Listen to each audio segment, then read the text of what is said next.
Iran's nuclear program, regime change, or both decoding what Israel is really after. On June 13, Israel launched its Operation Rising Lion, claiming it wanted to destroy Iran's nuclear program. Amid Israel's attempts to get the US involved came US President Donald Trump's barrage of boastings how Iran's supreme leader Ayatollah Ali Khomeini is a small target, how he stopped Israel from killing Khomeini, and how Iran did not take the deal offered to it and big things were happening. Meanwhile, Israel PM Benjamin Netanyahu on June 17 insisted that a regime change could be a byproduct of the conflict.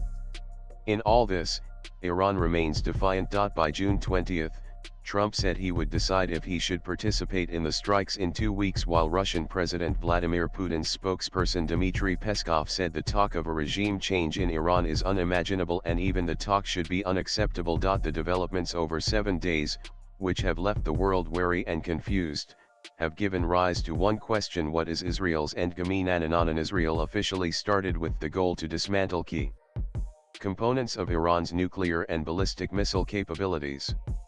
On June 13, Prime Minister Benjamin Netanyahu, in a televised address, called it a decisive moment in Israel's history and vowed the strikes would continue as long as needed to dismantle Iran's nuclear threat. He emphasized the war is against Iran's regime, not its people, and thanked Trump for support. Billions counting how much are Gaza, Iran wars costing Israel explained. However, Defense Minister Israel Katz later publicly said that Iran's supreme leader cannot continue to exist, which went beyond nuclear deterrence.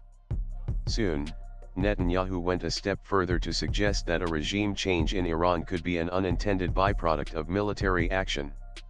He also said that Israel can strike Iran's fortified Fordow nuclear site without US assistance.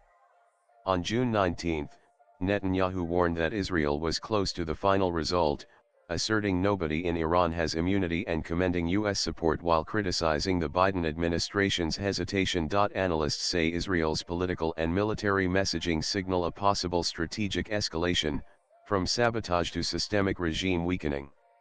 Moreover, if the US, which has sought a 2-week diplomatic window, opts in, Israel's limited air campaign could expand dramatically. And despite the pressure, Khomeini has emphatically refused to back down or negotiate surrender.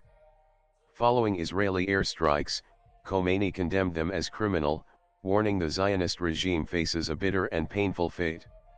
In a televised address on June 18, Khomeini rejected Trump's call for unconditional surrender, declaring Iran will not yield and warned US action would have irreparable consequences. President Masoud Pezeshkian publicly urged restraint, saying Iran doesn't seek war but will respond appropriately.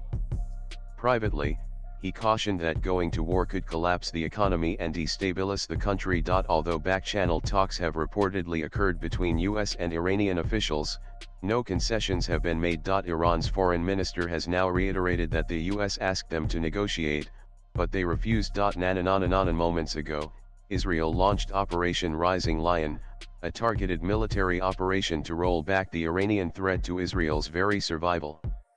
This operation will continue for as many days as it takes to remove this threat. Statement by Prime Minister Benjamin Netanyahu. Pic.twitter.com XGUTI90G1S Benjamin Netanyahu times trademark times Z times trademark times Y times trademark times Netanyahu June 13, 2025. Netanyahu did make an appeal to the Iranian people to provoke public backlash, but experts feel it could backfire, instead unifying Iranians against foreign aggression. Breaking Iran's foreign minister says that the country's ballistic missile program is not negotiable. The Spectator Index June 20, 2025. Former Defense Minister Naftali Bennett introduced the idea Israel had been fighting only the tentacles, but now aims to suffocate the head. Iran by weakening its central power and disrupting its regional network. Netanyahu echoed this metaphor, stating Iran is the head of the octopus, and you see its tentacles all around from the Houthis to Hezbollah to Hamas. What the tentacles represent, according to Israel, none of these groups are viewed as extensions of Iranian influence, armed, financed, and strategically coordinated from Tehran. Israel has engaged in direct operations targeting Iranian proxies' tentacles and covered internal strikes inside Iran. The overarching goal forced Tehran to refocus inward, drain its resources and weaken its ability to project power regionally. An increasingly unpopular opinion: Israel does not want regime change. Those who think so should explain why Israel didn't even try to go after the supreme leader. They want a hardliner state who tries to retaliate and make Israel the victim, but fails to inflict much damage. Maryam Alamzadeh, June 14, 2025. Reuters had reported that Israel had a plan to kill Khomeini, which vetoed by the White House, but power in Iran is institutionalized and not concentrated in one man. His death would be a blow, but succession mechanisms are in place. Iran has been preparing for life post-Khomeini amid ongoing talks. In various media reports, experts have suggested what a post-conflict Iran may look like. Playing out 4 cautionary paths for advocates of regime change in Iran. 1.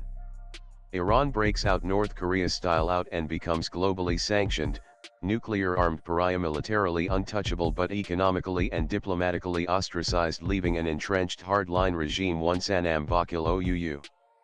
UUFA per 1000 Sanam Vakil, June 14, 2025. Netanyahu has viewed Iran as Israel's primary threat for 2 decades, but historically preferred containment over direct confrontation, thanks in part to previous U.S. administrations. Since October 7, internal calculation has shifted. Israel's ultimate practical goal is to weaken the regime and hope for domino effects, not full regime overthrow. How long does it take for Iran's ballistic missiles to reach Israel? The weapon explained. Analysts say while Israel is publicly calling for regime destabilization now, it might not be the preferred endgame. Some, like Maryam Alamzadeh, argue that Israel actually wants a hardliner government that tries to retaliate yet fails, preserving the strawman enemy essential to its security narrative. Swipe left for next video. Israel is clear on one thing: a weakened Iran would mean weakened proxies, less Hamas, less Hezbollah, fewer threats on Israel's borders. With inputs from agencies' latest blogs.